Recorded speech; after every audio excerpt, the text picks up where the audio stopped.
Hello' friends, মই আক্তাৰ আশা কৰোঁ তোমালোক সকলোৱে ভালে আছে। আজি আমি তোমালোকক আলোচনা কৰিবলৈ গৈ আছোঁ ক্লাছ 10ৰ জেনেৰেল ছায়েন্সৰ কিছুমান তোমালোকৰ গুৰুত্বপূৰ্ণ MCQ।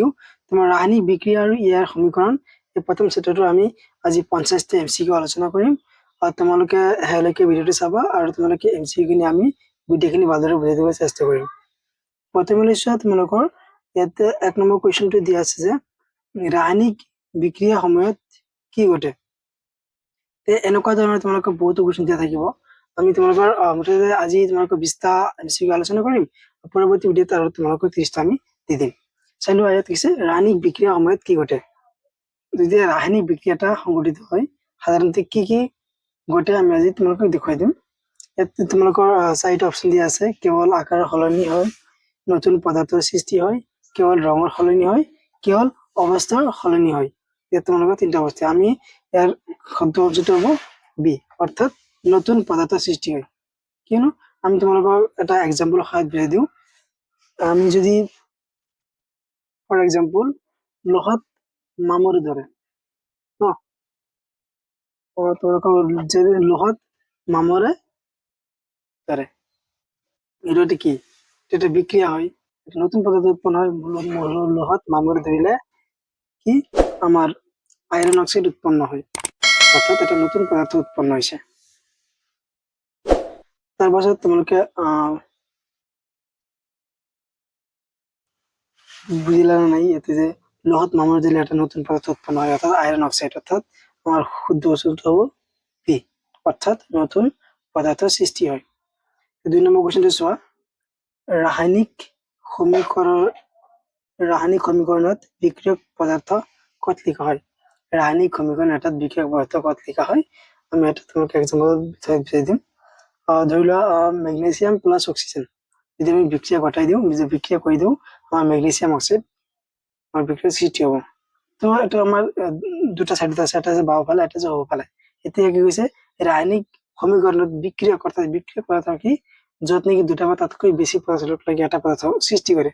য'ত নেকি লগ লাগে, এই লগ লগা কোনফালে লাগিছে, এইটো হৈছে আমাৰ বিক্ৰিয়ক, অৰ্থাৎ আমাৰ সদায় বাওঁফালে সৃষ্টি। আমাৰ ৰাসায়নিক সমীকৰণসমূহ বিক্ৰিয়ক পদাৰ্থত বাওঁফালে লিখা হয়। শুদ্ধ অৰ্থটো হ'ব তোমালোকৰ সি। তোমালোকে 3 নম্বৰ কুৱেশ্যনটো চোৱা। 3 নম্বৰ কুৱেশ্যনত কৈছে যে তোমালোকৰ যদি আমি এটা এক্সাম্পল ধৰি তোমালোকক বহুতখিনি তোমালোকে আনচাৰ মই বুজাই দিব পাৰিম ন। যে আগতে যিটো এক্সাম্পল লৈছো, চেম এক্সাম্পল চোৱা 3 নম্বৰত লৈছে, তেন্তে তোমালোকৰ বুজাত সুবিধা হ'ব। এই কৈছে যে মেগনেছিয়াম প্লাস অক্সিজেন, এতে মেগনেছিয়াম অক্সাইড উৎপন্ন হয়েছে, অর্থাৎ কোন ধরনের বিক্রিয়া হয়েছে। এর তোমার দিয়ে আছে বিয়োজন বিক্রিয়া দিয়ে আছে, সংযোজন বিক্রিয়া দিয়ে আছে, স্থান স্মৃতি বিক্রিয়া দিয়ে আছে, দ্বিস্থান স্মৃতি বিক্রিয়া দিয়ে আছে। তো ইয়াত আমি কি হৈছে, আমাৰ এটা সংযোজন বিক্ৰিয়া, অৰ্থাৎ দুই বা ততোধিক আমাৰ কি কৈছে, দুই বা ততোধিক আমাৰ যিবিলাক মৌল যৌগসমূহ লগ লাগি গৈছে, দুই বা ততোধিক মৌল যৌগসমূহ লগ লাগি আমাৰ কি এটা নতুন পদাৰ্থ সৃষ্টি হৈছে ন। এটা সংযোজন বিক্ৰিয়া, অৰ্থাৎ কি আমি কি দুটা একলগ কৰিছো, দুটা একলগ কৰি এটা পাইছো, অৰ্থাৎ মেগনেছিয়াম আৰু অক্সিজেনক আমি লগ লগাৰ পিছত মেগনেছিয়াম অক্সাইড উৎপন্ন হৈছে। তো শুদ্ধ অপচনটো হ'ব বি। এতিয়া 4 নম্বৰটো চোৱা তোমালোকে। 4 নম্বৰটো দিয়া আছে মেগনেছিয়াম জ্বলালে কি সৃষ্টি হয়, অৰ্থাৎ মেগনেছিয়াম যদি অক্সিজেন লগত আমি জ্বলাই দিওঁ, আমাৰ মেগনেছিয়াম অক্সাইড উৎপন্ন হ'ব। আমি আগতে তোমালোকৰ 3 নম্বৰটো কৈ দিলো চেম তেনেকুৱাই। তো 4 নম্বৰটো চোৱা। 4 নম্বৰটো চালে এতিয়া 5 নম্বৰটো চোৱা। 5 নম্বৰটো কি হৈছে, ৰাসায়নিক সমীকৰণ সমতুল্য কৰাৰ প্ৰয়োজন কি। আমি ৰাসায়নিক সমীকৰণসমূহ কি সমতুল্য কৰিব লাগে। আমাৰ এটা বড় নিত্যতা বিধি আছিল যে ৰাসায়নিক সমীকৰণ এটা সমতুল্য, যে আমাৰ ৰাসায়নিক এটা পদাৰ্থ সৃষ্টি হোৱাৰ পাছত আমাৰ দুইফালে আমাৰ সমান বেলেঞ্চ ৰখাটো অত্যন্ত প্ৰয়োজনীয়। অৰ্থাৎ আমাৰ ইয়াত তোমালোকৰ এটা সূত্ৰ দিয়া আছিলে যে বড়ৰ সংৰক্ষণৰ নিয়ম মানিবলৈ, বড় সংৰক্ষণৰ নিয়ম মানিবলৈ আমাৰ ৰাসায়নিক সমীকৰণসমূহ সমতুল্য কৰা হয়। ইয়াৰ শুদ্ধ উত্তৰটো হ'ব বি। চোৱা, আমি এটা এক্সাম্পল তোমালোকক প্ৰমাণ কৰি দিওঁ। তোমালোকে আমি অক্সিজেন ল'ম, হাইড্ৰোজেন ল'ম, হাইড্ৰোজেন প্লাস অক্সিজেনৰ বিক্ৰিয়া কৰি আমি ওয়াটাৰ সৃষ্টি হ'ল। ইয়াত আমাৰ বড়ত চোৱা, বড় নিত্যতা বিধি অনুসৰি তোমালোকৰ কি দুইটা সমীকৰণবিলাক সমতুল্য কৰিব লাগে। অৰ্থাৎ চোৱা, ইয়াত হাইড্ৰোজেন কেইটা আছে, হাইড্ৰোজেন দুটা আছে, অক্সিজেন দুটা আছে।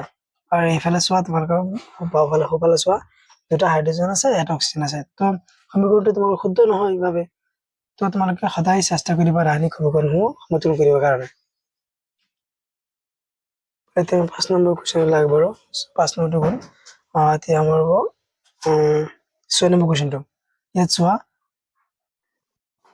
ইয়াত কৈছে যে বড় সংৰক্ষণ নিয়ম কোনে আৱিষ্কাৰ কৰিছিল ইয়াত তোমালোকৰ চাৰিটা অপশ্যন দিছে নিউটন লেভইছিয়াৰ ডৰাইন আইনষ্টাইন তোমালোকে এইটো পাঠ্যক্ৰমত পোনপটীয়াকৈ দিয়া আছে লেভইছিয়াৰ এই 7 নম্বৰ কুৱেশ্যনটো চোৱা তোমালোকে calcium carbonate plus calcium oxide plus carbon dioxide কোন ধৰনেৰ বিক্ৰিয়া অৰ্থাৎ ক্যালসিয়াম কাৰ্বনেট জোকাৰ তোমালোকৰ বাওফালে আছে আৰু ক্যালসিয়াম অক্সাইড আৰু ক্যালসিয়াম কাৰ্বনেট বাওফালে আছে সব আমি সমীকৰণটো লিখি লওঁ এইটো হ'ব বিয়োজন বিক্ৰিয়া কাৰণ কিয়নো এটা বিক্ৰিয়া আমি হিট কৰিছো হিট কৰাৰ পাছত আমি কি বিক্ৰিয়া আমি হিট কৰিছো হিট কৰাৰ পাছত আমাৰ বিক্ৰিয়া পদ্ধতি পাইছো অৰ্থাৎ এটো নিশ্চিতভাৱে আমাৰ বিয়োজন বিক্ৰিয়া হ'ব সো এটা ভাঙি তোমালোকৰ দিবা তাতে দিক কি সমীকৰণৰ সৃষ্টি হৈছে ন তো এটা আমাৰ হৈ গ'ল তো 8 নম্বৰটো চোৱা অক্সিজেনৰ লগত হোৱা বিক্ৰিয়া কি বুলি জনা যায় সাধাৰণতে যদি আমি কোনো এটা বিক্ৰিয়া অক্সিজেনৰ লগত ঘটাও ন যদি অক্সিজেনৰ লগত আমি বিক্ৰিয়া কৰো এই বিক্ৰিয়াটোক আমাৰ জাৰণ বিক্ৰিয়া বুলি জনা যায় অৰ্থাৎ আমি এটা যে এক্সাম্পল দিতে তোমালোকক বুজাই দিওঁ ধৰি লোৱা যদি আমি আইরনক অক্সিজেনের লগত আমি কি বিক্রিয়া করাই দিও ফেরিক অক্সাইড উৎপন্ন হবে তো তোমাকে গম পালা যে কি ফেরিক অক্সাইড উৎপন্ন হবে সো অর্থাৎ কোনো একটা পদাৰ্থৰ লগত যদি অক্সিজেন যোগ হয় বা কোনো এটা যদি মলৰ লগত যদি অক্সিজেন যোগ হয় এটা আমাৰ কি হ'ব জাৰণ বিক্ৰিয়া অৰ্থাৎ তোমালোকে চেষ্টা কৰিবা যে সকলোবে যিবিলাক তোমালোকে ৰাসায়নিক বিক্ৰিয়াসমূহ কৰিবা বিক্ৰিয়াসমূহ ব্যালেন্স বা সমতুলন কৰিবলৈ চেষ্টা কৰিবা তো আমি ব্যালেন্স কৰি দিলো এতিয়া তোমালোকৰ 9 নম্বৰ কুৱেশ্যনটো লাগব বাৰু